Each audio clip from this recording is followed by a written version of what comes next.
Hello again everyone, I hope you are having a great day, and if you are a holder of ContextLogic stock, aka Wish, then you most certainly are. That is because in Wednesday's session, ContextLogic reversed much of its downward movement of previous times and finished the day at $9.93, which represents an impressive 62-cent or 6.65% gain on the day. So what was behind the rise? Will we see more of this upward action today? That's what we are looking to see in this video. To do this, I'm going to look at a couple of catalysts which helped spur the beaten down global discount behemoth, as well as dig into some of the recent trading action to get an idea on whether the move upwards is likely to continue through some technical analysis of the recent trade activity. I've also attached an extract from an interesting conversation relevant to the stock at the end of the video, which I recommend watching if you're a believer in Wish stock and what the business is all about. But before I get into all that, I want to quickly mention something that I normally wait until the end to say, but I think it's worth promoting from the start, given that many viewers tend to drop off partway through videos. That is, I have announced that I am planning on setting up my channel as a social enterprise going forward, with the idea being if and when this channel does become monetized, I want to move profits towards some causes which I am passionate about. So by watching and following the channel, people are helping to make a difference at no financial cost to themselves. I think it's a great opportunity to use YouTube for good and make a difference to some causes which I personally feel passionate about, and I'm sure many others out there do as well. So I encourage you to subscribe and be part of all of this. With that out of the way, let's get into the latest with this Wish trading update. So to start with, we're going to look at the two catalysts that I think drove up the price in yesterday's trade. For the first of these two catalysts, I'm going to introduce you to Miami-based investment advisory firm Avory and Co LLC. This investing firm, while small, has been quite vocal in their support of Wish or ContextLogic and has been building a substantial position in the company in recent times. The firm has a very future and technological focus in their investment decisions, so Wish is in a space which they specialize in. Anyway, the big news from Avory and Co is that through the last quarter, they built a big position in ContextLogic. Now, when I say big, I mean in relation to their overall portfolio size, which is currently just shy of $180 million in assets under management. So Wish stock was their largest purchase as per their most recent 13F filing in June, which is what we're looking at right now. As you can see, the percentage change represents the change in overall percentage of portfolio. Avory and Co increased their position in Wish to have it now accounting for a further 5.18% of their overall portfolio. So with that $180 million portfolio, that approximates to $9 million of Wish stock has been added to their existing position in the stock just in the June quarter. And as you will see very soon, they are in fact even more bullish on the stock when you look at their now overall position in Wish. But before I do that, I just want to look at the positions they were selling out of to fund this further purchase into Wish. They were actually selling some of the big blue chip tech stocks such as Alphabet and Facebook. To me, this shows that this firm is actually betting quite aggressively on Wish, aka ContextLogic, to come up with big things going forward. Something which they talk about in the interview that I have at the end of this video. This is a summary of the top 10 holdings by Avory and Co. Their top 10 companies make up about 96% of their overall portfolio. Wish now stands as their third largest holding and their second largest individual company that they have a position in, as the largest is a Vanguard index fund. Their overall position is larger than many of the top hedge funds that are invested in Wish, which we spoke about in one of my trading updates on this stock about 2 weeks ago. The people behind Avory and Co have some really interesting perspectives about what makes Wish unique to other online marketplaces. So at the end of this video, I have included a 7-minute clip of them discussing the stock from a couple of months ago, and I really encourage you to have a look at that. Anyway, this news of large scale investment in Wish, which now accounts for 11.85% of their overall portfolio, came out in the early hours of trade during yesterday's session. This news would have bolstered confidence in the stock and helped it rally. However, there was some other more macro news that helped buoy the stock even further yesterday. That other news being that there was strong sentiment in general for the tech industry. This was likely spurred on by some strong earnings results which have come out from tech giants in recent times. Yesterday was particularly driven by the strong figures that Facebook published, which had surpassed analyst expectations by quite a lot. This news from Facebook was further bolstered in previous times by strong earnings updates from other big tech firms such as Google and Apple, and even Tesla. All of this helped to drive the Nasdaq index up yesterday, which generally reflects a day of strong trading sentiment for tech-related stocks. I think this, along with the Avory and Co news, acted as a 1-2 punch to help push Wish stock up to have one of its best performing trade sessions in weeks. Quickly jumping into some technical analysis for the stock. we can see that yesterday's little uptick in price only represents a fraction of return in stock price levels to what had been seen only just about a month ago. If you remember in one of my previous videos on ContextLogic, there was a price target that we discussed of $20 in the next 12 months. This $20 price target is represented by the yellow line and means based on current stock prices, there is still at least 100% upside for the stock in the next 12 months if this price is to be realized. So if you think that this $20 mark or even just $15 is a realistic price target, the current $9.94 price mark is still quite an attractive entry point for the stock. If I was to take a bit of a gamble on what way the stock will move at the open of the session, based on this zoomed out look of the stock, it is likely set to at least move back down in the early trade, as it has been trading along the top of the RSI and the upper Bollinger Band for pretty much all of yesterday's trade, meaning it is borderline in an oversold position.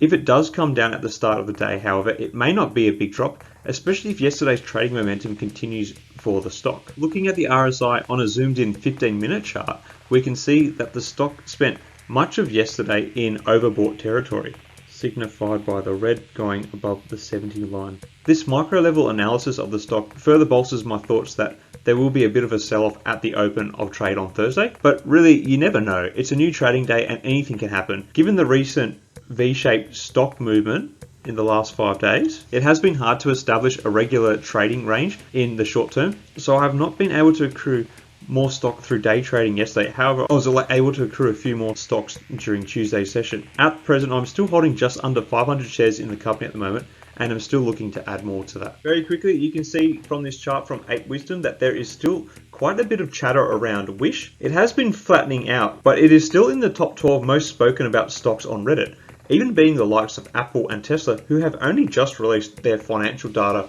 for the quarter and have been spoken about a lot recently. On a side note, ContextLogic will be releasing their financial data on the 12th of August, so I'll be hoping to see a turnaround in some of the headwinds they were facing in their last round of reporting. One last little chart to have a look at. As you can see, of the 11 brokers my trading app consults that covers the stock, the majority of them are rating the stock as a buy or a strong buy, with 4 having a hold rating. Pleasingly, none of the brokers IG Markets consults are giving any sell signals, are giving any sell ratings, so still good sentiment is being exhibited across the investing community for Wish. So some final thoughts before I leave you with that conversation from Avory and Co about the stock. It was very good to finally see some bounce back in Wish's stock price yesterday after coming down for a couple of weeks.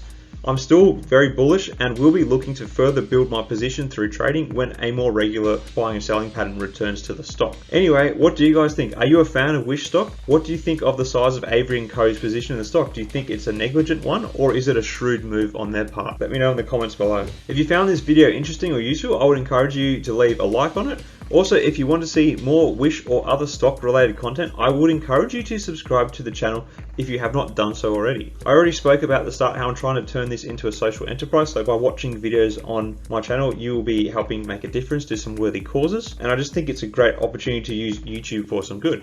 Anyway, thanks for watching, guys. I will see you all next time. Enjoy the discussion that follows. Cheers. So I'll switch over to another one, which kind of bundle all of this into kind of commerce evolution once again, is Wish, right? So Wish is shockingly one of the more fascinating organizations that we've seen. 107 million kind of monthly active users or monthly users and nearly 60 million buyers. They reported this month as well. And while they had a tough couple of months at the beginning of COVID, just given the supply chain issues that took place, they ship many of their items through air, and they tend to put these on passenger planes, and a lot of cargo goes through passenger planes. So when you have some of your supply chain being impacted, obviously, that increased the time to delivery, which obviously hurts the experience for the end consumer, which could increase refunds and kind of that ripple effect takes place. Now, what has happened now is things have stabilized for the business and actually improved. So during the earnings report, they did highlight that their shipping times are now below pre-COVID. So that's something that has shown their ability to adapt. And we'll have more on Wish in another video just dedicated to Wish to talk everything about the business. and that'll be for another episode. But for us, they're really going down this path of a distributed marketplace. And again, just stepping back and thinking about all the innovation taking place. When you look at someone like Amazon, they've really had built a centralized model where they control everything end to end. And when I say control, I mean the CapEx spend required to build out the entire fulfillment chain from first mile to last mile and warehousing in between. And I think that is the antithesis, in my opinion, to something like Wish, which is using a distributed kind of local merchant base along with distributed merchants to connect global buyers and sellers. And the ultimate trade-off of kind of lower demographic in terms of income, trading off value for shipping times. So everyone within Amazon expects to pay up front, get Amazon Prime for 120 or wherever you are, and get your delivery within 1 to 2 days. Wish is kind of the opposite of that, where you're trying to get the lowest cost. You have no pay to obviously be part of this platform, and you're essentially looking for the lowest priced item, and the time to delivery is extended. Now, that's kind of the value proposition that they offer. And the total experience is different as well. Again, we'll talk about this on a video, which is where Amazon is more intent-based and search-based and keyword-based, where Wish is primarily a discovery platform. It acts and feels and smells similar to kind of how we interact with things like Instagram, where you kind of get on and your feed starts to personalize to the things that you have been looking at, and essentially learning who you are and trying to essentially provide an experience tailored to yourself. That's far different than any other platform out there that actually allows value-conscious consumers to come on and convert. So I think that's interesting. The local merchant initiative is super interesting. We saw that a couple anecdote or figures that they provided was 25% of sales in Mexico and Italy were essentially fulfilled at a local merchant. So this is a local, let's say, convenience store, beauty shop, or any other kind of local merchant that puts their catalog, but also becomes a fulfilled by store merchant within the Wish ecosystem. And products are then shipped there or already there and picked up there. So it's really saving on that last mile delivery cost, which we know is the most expensive part of delivery. And 25% of sales, again, were done this way in Italy and in Mexico. And I think that is kind of the stamp of approval of the model starting to play out. And if they can expand this beyond 50,000 merchants across the globe and move well beyond that, I think you could have this distributed kind of fulfillment model with shared resources, similar like Flex is doing in bigger scale, but at the local and last mile delivery side. Super interesting. But I'll pass to you and let you kind of give some thoughts around your thoughts around the report and Wish itself. Yeah, no, for sure. I think at the very basic level, Wish is in a very interesting, spot, right? Because I think 90% of their users are mobile users. And so I think just that alone removes a lot of the friction when it comes to a consumer landing on Wish. So if you have the app and that's your first point of interaction, I think that's a really valuable place to sit in terms of owning that consumer relationship. And then on the international side, like you said, I think the story is international. So you have, not only is it international, but a lot of people maybe bucket it US and international, but it's actually US and then every single specific country, which you're seeing their own marketplaces grow quickly. So there's Brazil, Italy, Mexico. So you really have to be monitoring those closely, I think, as well. The logistics part of the business, again, very fascinating, growing, I think 200% almost year over year, at least this past quarter. And so if you think about comparing, like you said, Amazon's CapEx spend over the past 25 years that they've kind of undertook to build out their logistics chain, and you compare that to what Wish is doing, I think you get to a really interesting spot where Wish is basically scaling much more efficiently at almost no marginal cost in a way, versus Amazon, which is spending some figure per square foot to expand that. I think it's like $100 to $300 per square foot in CapEx spend, but that also includes data centers, so it's not 100% relevant. But yeah, I mean, I think these are things that you have to think about, and then the question becomes, well, how much square footage could Wish obtain on that part of the business? What does an average square foot per merchant or per store look like? And then I think you can get to some interesting figures in terms of what the opportunity could look like.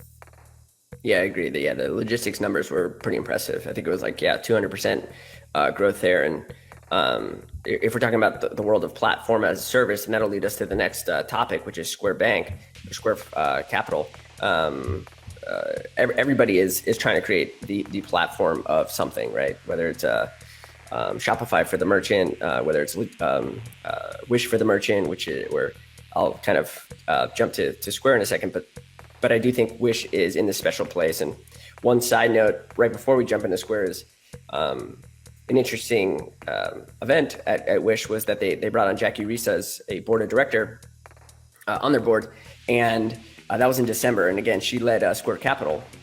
She left Square Capital recently, but she joined that board, which is obviously interesting once she was very successful in terms of creating Square Capital into a meaningful part of Square and obviously the future here.